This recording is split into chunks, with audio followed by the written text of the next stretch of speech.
So today, we've heard over and over that we don't even have a definition of what Canadian sovereignty means for AI and innovation in this current government. So we have no definition on what to protect and no definition on what we want to retain, both with our innovation and our talent.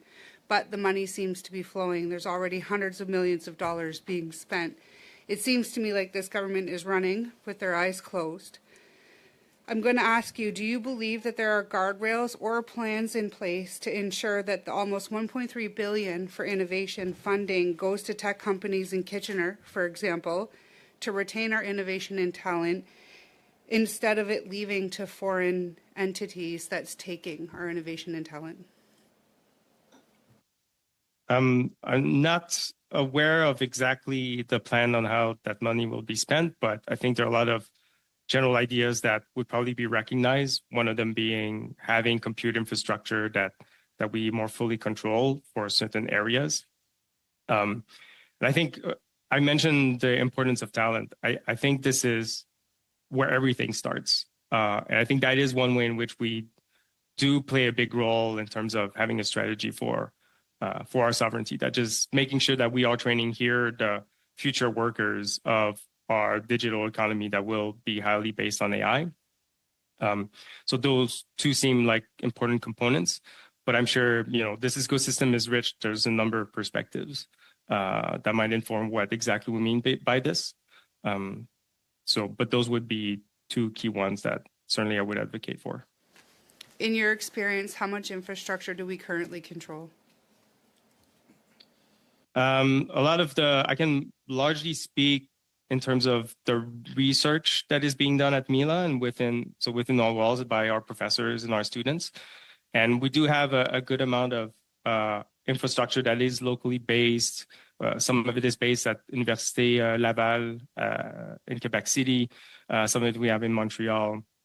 Sometimes also our researchers and students will use some of the cloud providers for some of their compute.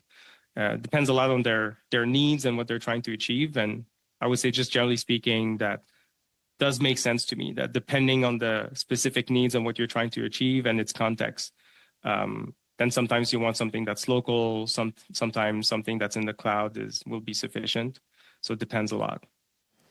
I've noticed too, we have amazing talent coming out of Kitchener Centre, but the thing is we educate very well where I'm from, but everybody seems to be leaving and going to Silicon Valley. What can the government put in place to ensure that we retain our talent, especially in tech centers like Kitchener Centre?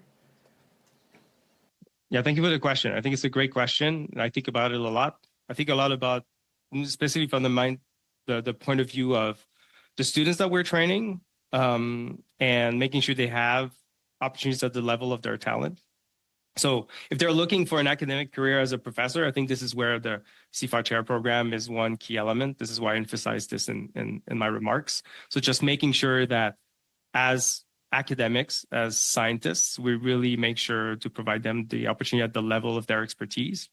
I think for those who might be more interested in applying AI and building tools that are used by people, making sure that we're equipping them with the tools to start their own company, for instance. I think this is something at Mila we're thinking a lot about these days. We have this idea of a venture scientist program that we're currently building, which as the scientific director, my hope is that this program will make sure that our students, some of them might decide to go in at universities and such, but some of them might be interested in potentially building something from scratch and building a company. I just want this program to ensure that those who decide not to do that, not to build a startup, it's not because they didn't feel they weren't equipped to understand how to do this kind of work and approach this kind of challenge. So I would double down on that as well. I agree with supporting startups. We do a very good job at incubating in Kitchener Centre, but commercialization doesn't happen here in Canada. We don't have an environment where venture capitalists want to invest in Canada. We have too high of tax, regulatory burdens are too high. So although I agree with having the incubation for these startups, what can this government do better to make sure that they also can commercialize and stay here in Canada and again, not leave? Mm-hmm. I'll speak from perhaps some of the conversations I've had, also including with local investors, I think one thing I've heard a number of times was access to pre-seed and seed funding as being something that was potentially lacking. I've heard that, this is not something I've experienced myself, but I've heard in our community.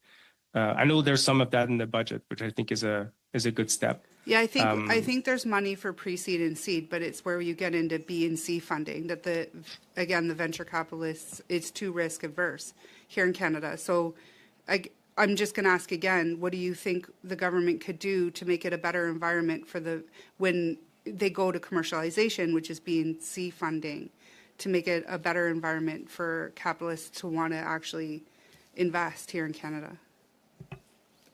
I mean, I could maybe speculate, but because I'm not a VC, I can't speak directly to that experience. I'm familiar with Radical Ventures in Toronto, for instance, which has a lot of success. Yeah, I feel like I don't have a fully informed perspective on that.